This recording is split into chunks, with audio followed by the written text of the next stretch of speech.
All right, I am back. So let's do something a little bit more lighthearted. Those last three videos are killer, man. No pun intended. Just horrific and the most depraved act in humanity that somebody could ever do.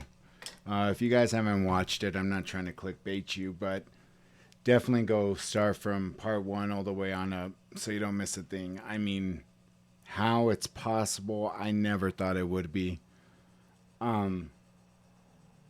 Yeah, just, for lack of a better term, fucking sick. Just sick beyond belief. But on a little bit of a lighter note, many of you know that I've been a huge fan of Alejandro Aranda, aka Scarypool Party. You know, there was one song that even he was disappointed about. Went on his Instagram, and this is all secondhand account. Went on his Instagram, and then he later deleted it, that he felt like he let people down, even though he got, I guess, voted on to the next round. I don't know how the voting works, like I said, and I'm being 100% honest. I have yet to watch a competition show live. I've watched them, on YouTube and stuff like that. So he did get voted on to the next round and became a finalist. But he wanted to showcase what he was capable of. And to me, this wasn't one of his better auditions. And like I said, I'm going to remain biased on everything. Just because I like an artist doesn't mean that they're not capable of putting out a song where it's like, that's not really one of their best. I'm not trying to sugarcoat anything or trying to appease, the fans or the crowd, but it shows his talent, and it shows, how capable he is of doing a lot of different things. So let's go in and... But I found these results on search. I didn't even say Google. Google, go to home screen. Oh, now you don't want to listen. Anyways,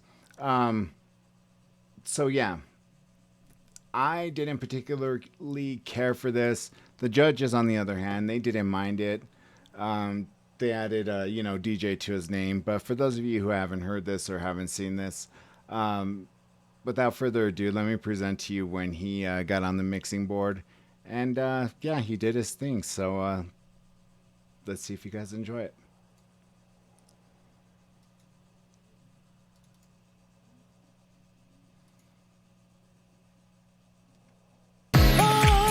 Since my first audition, my social media kind of... Let me go ahead and get this up to 1080p.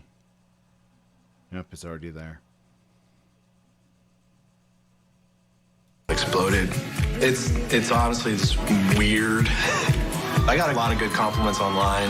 The best comment I ever got was Stevie Nicks, man. I felt very grateful and very humbled knowing that an artist like that checked out my music. It's like, yeah, that's crazy. On the show, basically, I've been presenting very chill acoustic vibes, but I have a wide range of different things that I really love to play. Tonight, in this performance, there's different parts of what I'm capable of. It's more of my love for electronic music, mixing that with piano and a whole band. It's gonna be different.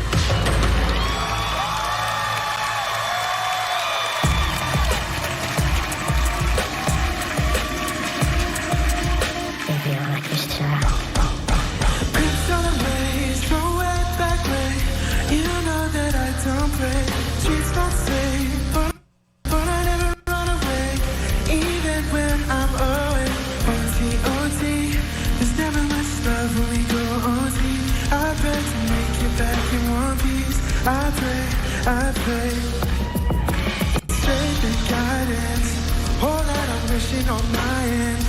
Nobody makes it on my end. I had to bust up the silence. You know, gotta stick by me. Soon as you see the text, reply me. Don't wanna spend time fighting. We got no time. That's why one day it's got a seed in my hand. One more time for higher power taking a hold of me. I need a one dance, got a Hennessy in my hand. One more time for higher power taking a hold of me.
You know, the thing is, and he sang great.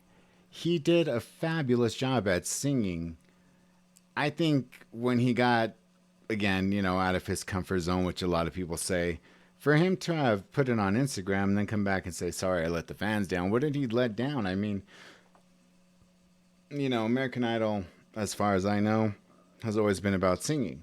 But he comes out, guitar, piano, keyboard music. I mean, keyboard music, Jesus Christ. Keyboard, you know, turntables. I mean, those other artists had to look at him like, dude, really? Now what? You know, and I know there were some haters when they had interviewed them and from what I had seen on YouTube, but I mean, I think he did a phenomenal job on this. I may have leaned towards, you know, saying like, I wasn't one of his better, but you know, this is about maybe the fourth time I've heard this. I actually liked it this time around. So let's hear what the judges say. Alejandro. Man, from the start of this competition, in my eyes, you can do no wrong. We sit up here and preach, show us another element. You just became a Las Vegas selling out, whichever casino you want DJ, right, you know? Right. I mean, I mean, as far as I'm concerned, now you're DJ Alejandro. Really? I mean, really? I mean, let me tell you something. Versatility is the one thing that you have to have in order to do a 1 hour show, a 2 hour show, a 2.5 hour show. You are so versatile. You can go left, right, center, DJ, whatever the case. Piano, guitar, I mean, what I'm telling you is I'm jealous, but I'm very happy I made it when I did. Very happy. I'm sure we feel the same. I started following you on Instagram. Oh, man. me too. Yeah, same here. I mean, it was incredibly smooth. I love the drum machine. I would have loved to seen like even a little bit more of you, like just really getting into that rhythm. But yeah, you were just like a shapeshifter. I mean, like, I love it so much. You're a real true artist, and don't forget that I think sometimes as a real true artist, there's a push and a pull, and we want to stay true to our art, but we also want to grow. So, you know, when I first started doing reactions about him, and you know, when I had first really started making YouTube videos, a lot of people were telling me, because I was saying, you know he had signed with Hollywood Records, and I'm saying, what the hell are they doing over there at Hollywood Records for him? I mean, the marketing was non-existent. None of his songs that I was aware of were playing on the radio. I mean, and a lot of his songs are radio worthy, catchy, freaking memorable. And I mean, you look at every audition that he's a part of, it outnumbers everybody's by millions. So he's marketable, but for some reason Hollywood Records wasn't really doing shit to put him out there in the limelight. And when I was saying, you know, what the music that he's making is good enough to be on radio, to focus a little bit more on that, I was getting called out saying, you know, oh, you know, it's his artistry, and, you know, you don't want to sacrifice artist integrity. I totally get that completely. But I'm sure you guys have heard the phrase, and having worked in the music industry, you know, let me tell you this. When somebody's like, oh, you know, they sold out, I don't give a fuck who you are. You sell out, you take care of yourself for your future, your family, your children, your mother, your father, whoever it is that you have in your inner circle that's not going to be, you know, coming out of the woodwork asking for handouts. Why do you think so many bands that end up so popular when they're playing, you know, these small gigs, you know, somebody like me comes along, hands them a business card as an A&R rep, bring them in to meet the producers, see if they could vibe together, and boom. You know, the guy who discovered Eminem was an intern A&R rep. By the time I became an A&R rep, I was no longer interning.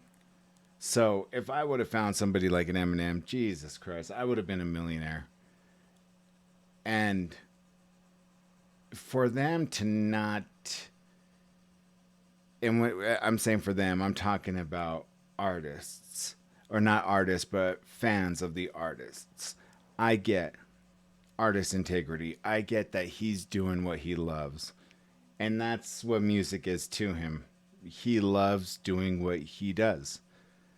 But like Katy Perry said right there, and I can't do it verbatim, but let me just rewind it. Okay, so for one, it's not easy. I mean, it's easy to discern what she's saying. That he could do just about anything he wants and still come out sounding just like him. Again, easy to decipher. She knows that he has his own unique style, his own unique way of putting spins on songs that he was forced to, cover. But in the entertainment industry, if you're going to be marketable, like Lionel Richie said, he's versatile enough to be marketable. But what Katy Perry's saying is, when you go into that room with the producer and that producer's like, let's try this. And if you are closed-minded and say, no, I want to stick to this, you're not going to go anywhere. You're going to end up butting heads with producer after producer after producer until everybody starts labeling you a headache. I've seen it with too many artists to where, they'll even bitch at the sound engineer guy. And 9 times out of 10, the sound engineer guy doesn't even work for the record label. He's just, contracted out to come in, make a shitload of money an hour and then leave. And, the sound engineer guy even ends up getting like, dude, what the fuck are you doing, man? Come on, let's wrap this up. Let's hurry up. And he's getting paid by the hour. And it's just the artist that's being difficult. So, what she's saying right there is, yes, you have your artistry. You have the way of doing things the way you like. But don't forget that other people's input should also influence what you're putting out. That's why they call her what? The Queen of Pop? Because she has been able to take the advice of those around her and implement them into her own music. I mean, she's one of the funniest actresses when she's doing these music videos. Just how lighthearted and just flat out funny, like last Friday night. I mean, that music video is hilarious. Again, she's saying, don't completely give up on what you do because what you do has made you. But also heed the advice of those around you because those around you are going to make you successful. And I don't think anybody at Hollywood Records really did that for him. I forgot the record label he's signed to now. But sacrificing your artistry does not mean selling out. And if selling out to some people seems like, that you're a sellout, never was about the music, I would say, fuck you. F-O-U-C-K, like Meet the Fockers. Fuck you. You know what? If my group, if my band, if I was good enough that an A&R rep is going to hand me a card, yeah, I'm selling out. Because I'm doing this, one, for the love, for, a music, and for 2, that I'm able to secure a future, a lot like him. I'm not, I don't have the desire to go out there and buy, fancy sport cars, the biggest mansion money can buy. I want to be able to support, my aunts, my uncles, family that I hold dear to me. And, of course, myself. And to me, that's not selling out. So when people say this certain person sold out or this band sold out, you would do the exact same thing if you were in their shoes. And I have yet to find somebody band-wise who hasn't sold out, that has had the opportunity to go big. The only person that I know of that didn't sell out in the entertainment industry is Dave Chappelle.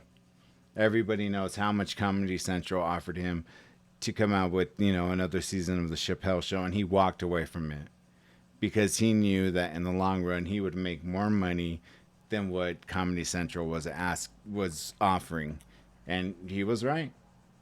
And you know, being able to, you know, put aside your ego and say, okay, you know, let's try this. I'm down to try this. That is gonna work extremely well for you and for the record label. And again, I don't know what happened with Hollywood Records, but wherever he's at now, I'm glad that he's with this, you know, record label. I'm glad that he's touring. It sucked because I was actually working on a movie I can't speak about, but I had got offered a part. I was studying the script. I was involved in read-throughs and acting courses to try to nail down this character. And when he came to Denver, I was like, fuck, I missed him because he came to Denver and Boulder. And I was so pumped to go, you know, excited to go and see him. And Scarypool Party people, who is his, you know, fan base on YouTube, you know, a lot of them, I mean, God bless their souls, they recommended my channel.